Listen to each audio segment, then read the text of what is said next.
Hello दोस्तों, राधे राधे, जय माता दी। दोस्तों, आज से चैत्र के नवरात्रि शुरू हो गए हैं 9 अप्रैल से।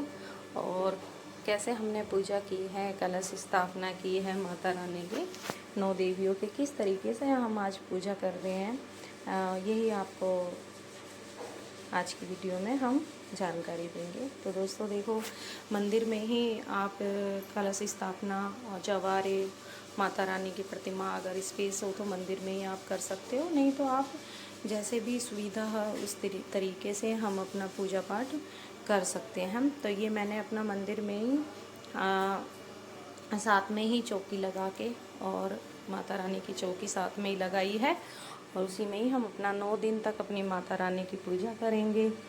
और तो सबसे पहले दोस्तों हमने एक चौकी लगा लेनी है। चौकी लगानी है, लाल वस्त्र हमने चौकी पे बिछाना है, और क्योंकि लाल वस्त्र माता रानी को अधिक प्रिय है तो हमने ये चौकी लगा ली है। अब हम इस पे अक्षत रखेंगे, थोड़े से अक्षर हम माता रानी के लिए, और थोड़े से जहाँ पे हम कलश की स्थापना करेंगे ना उसके लिए। और दोस्तों, मैंने ना गणेश जी की स्थापना नहीं की है यहाँ पे, क्योंकि साथ में मेरा मंदिर है, मैं प्रॉपर अपना यहीं पे ही पूजा करूँगी 9 दिन के लिए, तो मैंने अलग से नहीं की है। तो आप लोगों के पास जैसे सुविधा हो आप उस तरीके से कर सकते हैं।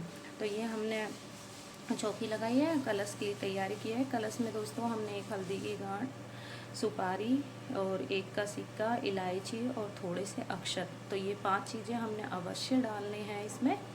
और आप मिट्टी का कलश भी ले सकते हो, या तांबे का भी, स्टील का भी, जैसे जिसकी सुविधा हो आप उस तरीके से ले सकते हो दोस्तों। तो मैंने यहाँ पे ये कलश लिया है, और इसी में ही मैं अपना नारियल, जो हम कलश की स्थापना करेंगे ना तो वो करेंगे। और ये मैंने बंच में ही पत्ते लिए हैं, 11 पत्तों का ये बंच है। आप खाली वैसे भी ले सकते हो, लेकिन इससे क्या होता है कि ये जल्दी से ना हमारे पत्ते सूखते नहीं हैं, हरे भरे रहते हैं। तो इस तरीके से हमने ये 11 पत्तों का बंच ले लिया है, और जो कलश में हमने 5 चीज़ें डालनी थी वो डाल दी है। अब इसके ऊपर हम रखेंगे अक्षत, क्योंकि खाली हम ऐसे अपने लोटे के ऊपर जो रखते हैं ना चीज़, उसके ऐसे खाली नहीं छोड़ते हैं, तो उसके ऊपर हमने ये अक्षत रख लेने हैं। चावल अधिक मात्रा में रख देने हैं, तो इस तरीके से हमने ये अक्षत रख दिए हैं। अब इस पर हम अपना नारियल रखेंगे, जो नारियल है ना, और जवारे भी हमने उगाने हैं। तो दोस्तों, बहुत ही सरल विधि है, और माता रानी को जैसे सच्चे दिल से हम प्रार्थना करते हैं, माता रानी अवश्य उसको पूरे भी करती है। तो अब हम दिया प्रज्वलित करेंगे। सबसे पहले थोड़े से अक्षत रखने हैं, क्योंकि खाली दिया हमने नहीं रखना होता है। वैसे प्लेट ली है हमने, लेकिन उसके ऊपर भी अक्षत या स्वास्तिक आप बनाइए, जैसे आप करते हैं उस तरीके से। और ये तिल का तेल दोस्तों मैं ज़्यादातर यूज़ करती हूँ, तो आप तिल के तेल से भी दिया प्रज्वलित कर सकते हो, और अगर देसी घी मिल जाए, गाय का घी मिल जाए, तो आप उससे भी दिया प्रज्वलित कर सकते हो। तो मैंने यहाँ पे तिल का तेल लिया है। अब हम दिया प्रज्वलित करेंगे इस तरीके से। और दोस्तों, माता रानी छोटे से ही हमारे इस प्रयत्न से, हमारे भाव से खुश हो जाती है। तो बस वही है, अपना 9 दिन तक माता रानी के पूजा पाठ में मगन हो जाना है, और धूमधाम से 9 देवियों की, अपनी माता रानी की नवरात्रों में हमें पूजा पाठ करनी है। और सच्चे दिल से अगर माता रानी से कुछ मांगो तो वो अवश्य पूरा होता है। अब दोस्तों, हमने माता रानी से हमारी पूजा में कोई भी कमी रही हो उसके लिए भी क्षमा याचना करनी है, और माता रानी को हमने अपना घर में बोलना है, माता रानी आइए और अपने बच्चों को अपना आशीर्वाद दीजिए। 9 दिन तक आप अपने घर में माता रानी की अब सेवा किस तरीके से करते हैं। और दोस्तों, अब हम तिलक कर देंगे सबको, अपने दिए को भी, क्योंकि दिए की भी हमने पूजा करनी चाहिए। जिस तरीके से हम अपना देवी देवताओं की पूजा करते हैं उसी तरीके से, क्योंकि अग्नि का भी पूजा करना बहुत ही अवश्य होता है। अब हम वस्त्र स्वरूप कलावा समर्पित कर देंगे चुनरी माता रानी को, और अगर चुनरी ना हो तो आप माता रानी को भी कलावा समर्पित कर सकते हो। अब दोस्तों, जो साथ में हमारे जवारे हैं हम वो उगाएंगे, क्योंकि ये भी हमें अवश्य करना होता है।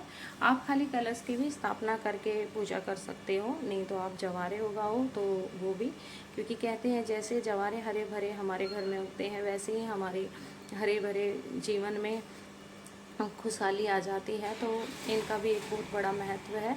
और इसमें ना पानी थोड़ा कम लिमिट से ही डाला जाता है, ज़्यादा नहीं डाल सकते हम लोग। ज़्यादा डालने से वो उगने में थोड़ी दिक्कत आती है, तो हमने इसमें पानी भी थोड़ा कम ही डालना है। अब ये हम भाव स्वरूप सबको स्नान करा देंगे इस तरीके से। और अब हम माता रानी को चुनरी समर्पित करेंगे।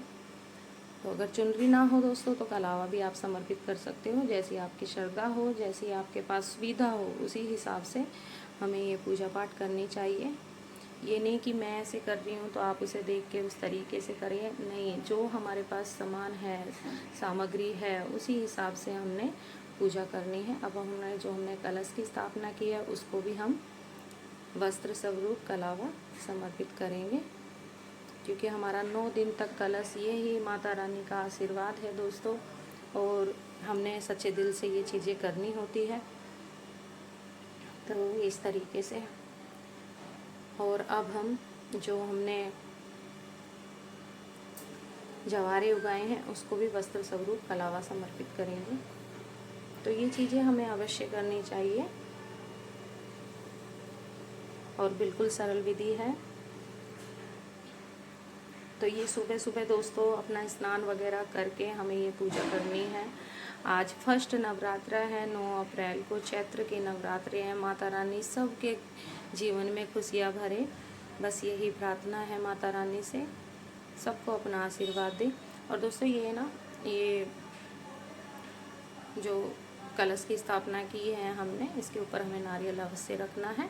और नारियल के ऊपर आप कलावा भी वस्त्र स्वरूप, नहीं तो माता इसकी अपना चुनरी भी आप है। तो ये चुनरी से ही मैंने नारियल को पूरा किया है, और इस तरीके से हमने तिलक भी कर देना है। तो बस फिर इस तरीके से हमने पूजा करनी है। अब दोस्तों देखो, इस माता रानी का हमें भोग क्या समर्पित करना है, फूल भी समर्पित करने हैं।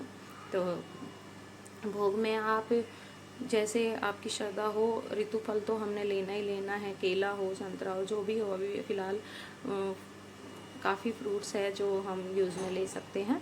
और तो हमने फूल भी समर्पित करने हैं पहले।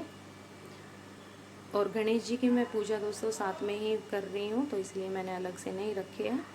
तो पहले हम फूल समर्पित कर देंगे सबको। और भोग में हमने मीठा अवश्य लेना है, बतासे और लौंग का भोग हमने ज़रूर लगाना है दोस्तों। तो उस तरीके से। तो अब हमने फल ले लिया है, और ड्राई फ्रूट्स माता रानी को अवश्य हमें चढ़ाने होते हैं 9 दिन तक। पंचमेवा का भोग हमें लगाना होता है, तो ये ले लिया है। ऋतु फल हमने लिया है, और अब हम बतासे का भोग लगाएंगे। और दोस्तों इसमें हमने एक लौंग का जोड़ा और एक पतासा, ये हमें प्रतिदिन दोनों टाइम अवश्य भोग लगाना है, क्योंकि माता रानी आप कुछ ना भी हो ना, बतासे के भोग से ही हमारी मैया खुश हो जाती है, सीधा माता रानी के पास जाता है ये प्रसाद हमारा, अपना वो भोग स्वीकार करती है। तो आपके पास अगर कुछ और ज़्यादा ना बन पाए तो पतासा और लौंग के जोड़े का ही हम भोग लगा सकते हैं, उसी से ही हमारी मैया खुश हो जाती है। तो मीठे में हमने ये पतासे का भोग लगा दिया है। और अब हमने लेनी है 2 लौंग और एक पतासा। और लौंग दोस्तों बस वो है कि आगे फूल होना चाहिए उसमें, फूल खंडित लौंग नहीं लेनी है हमने, लौंग ये लेनी है जिसके आगे फूल बने हो। तो इस तरीके से हमने ये भोग कपूर पे या कंडे पे, आप जिस तरह से आपके पास सुविधा हो आप उस तरीके से ये भोग माता रानी को लगा सकते हैं। तो ये डेली हमने पूजा में यूज़ में लेना है, और दोनों टाइम। तो अब हम दक्षिणा समर्पित कर देंगे, क्योंकि दक्षिणा ये बाद में हम कन्याओं को भी दे देंगे। और दक्षिणा दोस्तों 9 दिन में किसी दिन एक दिन आप समर्पित कर सकते हो। तो ये फर्स्ट डे पे ही मैंने दक्षिणा समर्पित किया, और माता रानी का सुहाग का सामान। तो दोस्तों कैसी लगी मेरी जानकारी, आपको अवश्य कमेंट्स करना, शेयर करना, जितना हो सकता है वीडियो को शेयर करना, और चैनल को सब्सक्राइब करना दोस्तों। और बस आपकी सपोर्ट की ज़रूरत है। तो कैसी लगी मेरी जानकारी अवश्य बताना। और दोस्तों, हमने साथ में ही दुर्गा सप्तशती का पाठ अवश्य करना है। तो ये भी हमने अपने मंदिर में, जहाँ पे हम कलश की स्थापना कर रहे हैं ना, वहाँ पे अवश्य रखनी है अपनी पूजा में। अब हम माता रानी की आरती करेंगे और अपनी पूजा संपन्न करेंगे। तो इस तरीके से हमने पूजा संपन्न की है। दोस्तों, कैसे लगी आपको जानकारी अवश्य बताना। जय माता दी। और चैत्र के नवरात्रे बहुत ही विशेष फल देने वाले होते हैं दोस्तों। कुछ भी करके अपना थोड़ा सा टाइम निकाल के हमने ये पूजा अवश्य करनी है। और जितनी हो जाए अपना उतना, ये नहीं कि प्रॉपर जिस तरीके से मैं दिखा रही हूँ उसी तरीके से आप खाली माता रानी को विराजमान करके भी ये पूजा कर सकते हो। खाली लोटा एक जल का रख के भी